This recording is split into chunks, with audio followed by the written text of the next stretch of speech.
నా shampoo bottle అయిపోతే ఇంకా దాంట్లో నీళ్లు నింపి ఇట్లా షేక్ చేసి పోసుకొని అప్పుడే బాటిల్ పడేస్తాను, లేకపోతే నా వల్ల కాదు పడేయడం. అట్లాంటిది మీకేం హ్యాబిట్స్ ఉన్నాయి ఈ రోజు వరకు?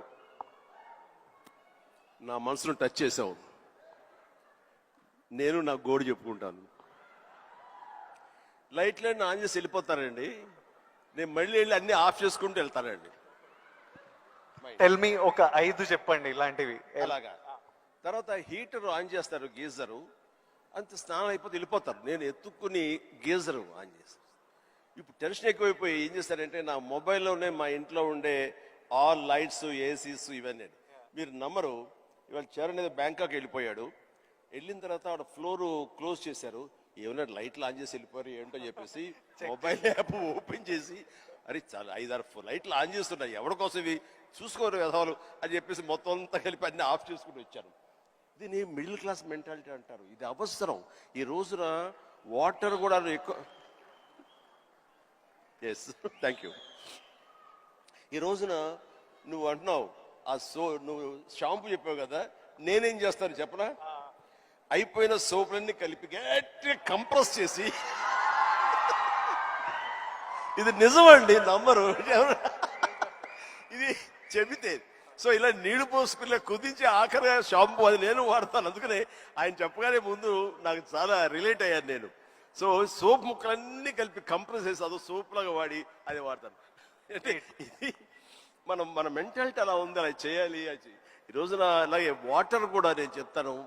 ఈ వాటర్ క్రైసిస్ రాబోతున్నందుకు ఈ మధ్య మేము బెంగళూరులో హౌస్ కట్టామండి. బెంగళూరులోని ఎంత నీటి ఎద్దడి ఉందని మీకు అందరికీ తెలుసు. అక్కడ ఇంకుడు గుంటల్లాగా పెట్టి వాటర్ని గ్రౌండ్లో ఆ వాటర్ బెడ్స్ మెయింటైన్ చేయడం కోసం ఎవరు ప్రయత్నాలు చేయలేదు.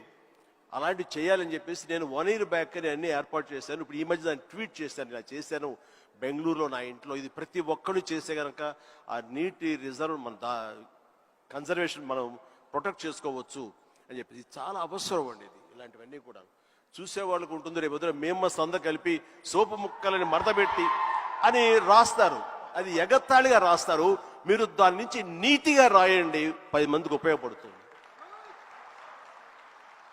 వాటర్ ఇంత జాగ్రత్తగా మన షాంపూలు కానీ విజయ్ దేవరకొండ, చిరంజీవి లాంటి వాళ్ళు ఇలా వాడుతున్నారు. వాళ్ళు సూపర్ స్టార్స్ అయ్యి ఉండొచ్చు, లగ్జరీ లైఫ్ అయితే అయి ఉండొచ్చు. అయిపోగా తీసి పడేరండి, అందులో నీళ్లు పోసుకుంటూ షేక్ చేసుకుంటూ వాడతారు. సోపు ముక్కల్ని 4-5 ముక్కల్ని అతికించుకుని ఒక సోప్గా చేసుకుని మళ్ళీ ఏదో వారం పాటు వాడుకుంటారండి. అండ్ ఒక ట్యాప్ ఓపెన్ చేసి షేవింగ్ చేసుకున్నా ఇంకోటి చేసుకున్నా ఆ వాటర్ని వేస్ట్ చేయకుండా ప్రొటెక్ట్ చేసుకుంటారండి. లైట్స్ అన్నీ ఆఫ్ చేసుకున్నావా లేదా, గీజర్ అన్ని ఆఫ్ చేసావా లేదా అని వస్తే చూసుకుంటూనే ఉంటామండి, డిస్పైట్ అవర్ బిజీ షెడ్యూల్స్.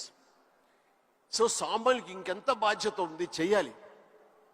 అందుకని ఇవన్నీ కూడా మీరు సరదాగా రాసుకున్నా సరే వీటి వెనకాల ఆంతర్య మాత్రం సీరియస్నెస్ మీ ద్వారా, మీలాంటి ఇన్ఫ్లుయెన్సర్స్ ద్వారా ప్రజానీకానికి వెళ్ళాలి. ప్రతి వాళ్ళు ఉండాలి. అందరూ తల ఒక చేయిస్తేనే, సో ఒక బిందు కలిస్తేనే సింధు అన్నట్లుగా మీరు అందరూ అనుకుంటేనే నీటి ఎద్దడి లేకుండా జరుగుతుంది, ఈ పవర్ కట్ లేకుండా జరుగుతుంది. అందుకని ఆ రకంగా ఇన్ఫ్లుయెన్సర్స్ వీళ్ళందరూ ఉపయోగపడాలి. చాలా మంచి క్వశ్చన్ వేసి టచ్ చేసాం. నాకు ఒక్క డౌట్ వస్తుంది విజయ్, రేపు మీ సినిమా రిలీజ్ కదా, ఆ సినిమా గురించి కదా మాలాంటి వాళ్ళు అడిగితే మీరు చక్కగా చెప్తే వినేవాళ్ళకి వాళ్ళకి క్యూరియాసిటీ ఉంటుంది. నా గురించి, నా గతం గురించి ఎందుకు చెప్పు.